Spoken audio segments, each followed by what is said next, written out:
welcome. Today we're diving into a really thoughtful essay from Humia called Why Humans Matter. And it tackles a massive question, what actually makes human life valuable?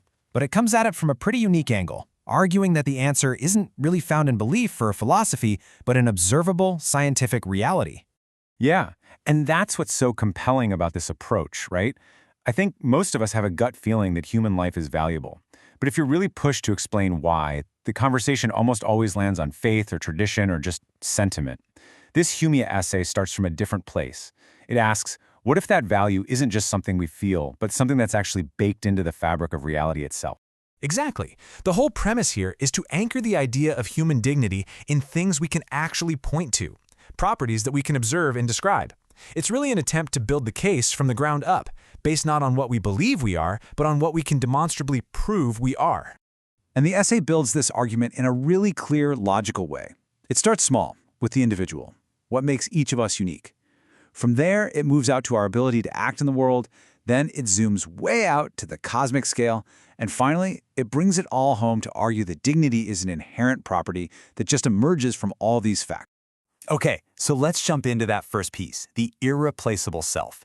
The essay really begins by digging into the unique, intrinsic nature of a single human being.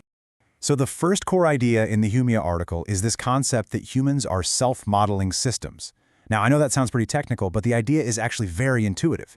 It's not just that we're smarter than other animals. The essay argues this is a categorical leap, a whole different kind of thing. We don't just think, we think about our thinking. We can take a step back and actually analyze our own reasoning. And that one ability leads to all these other behaviors that, as far as we know, just don't show up anywhere else in nature. We construct these narrative identities, these stories about who we are. We make plans for generations we'll never meet. We invent symbolic meanings and build our entire lives around them. These aren't just minor upgrades, they are fundamentally new phenomenon in the universe. That phrase from the essay really sticks with me. A conscious node capable of steering reality. It just reframes what self-awareness even is. It's not some passive, internal movie we watch.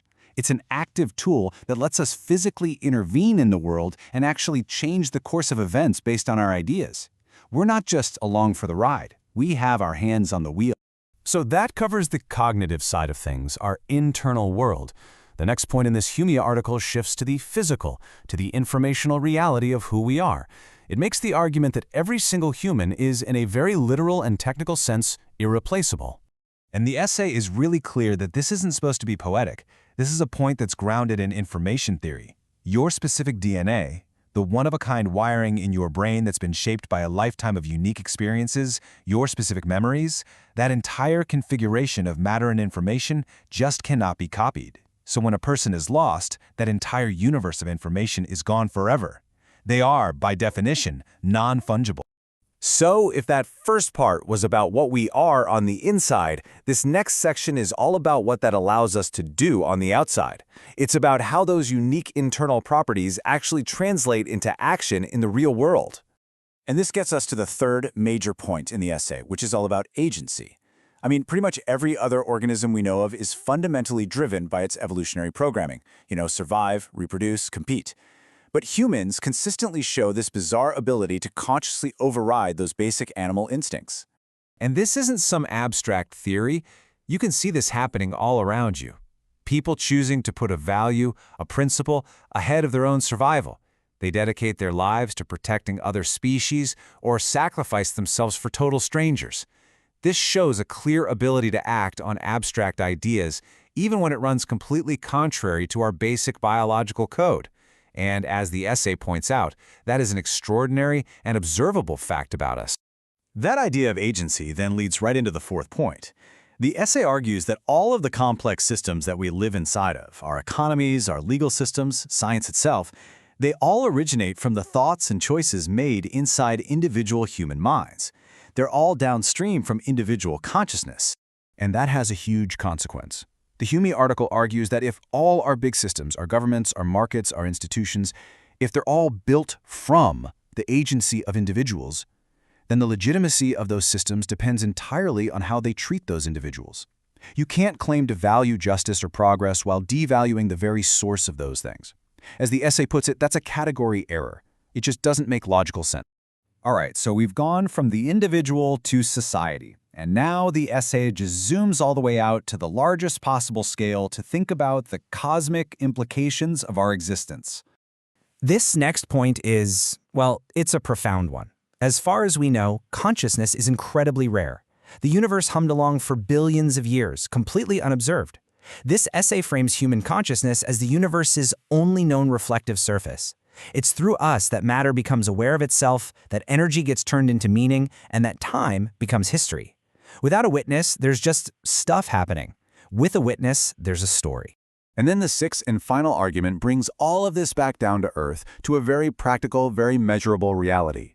The Humea article just points out that we can see what happens, historically, when societies treat people differently. There's a clear pattern. Societies that protect individual dignity tend to see cooperation, creativity, and knowledge flourish. And those that don't, well, they tend to decay into violence and mistrust.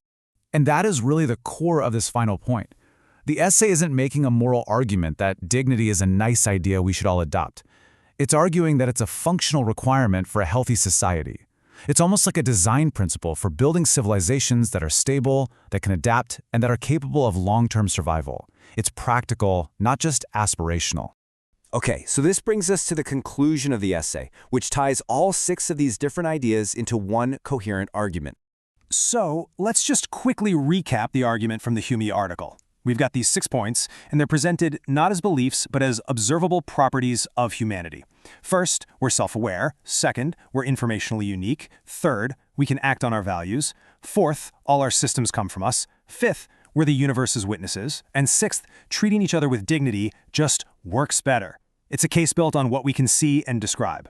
And all of this leads to the powerful closing thought of the essay. It really reframes the whole debate.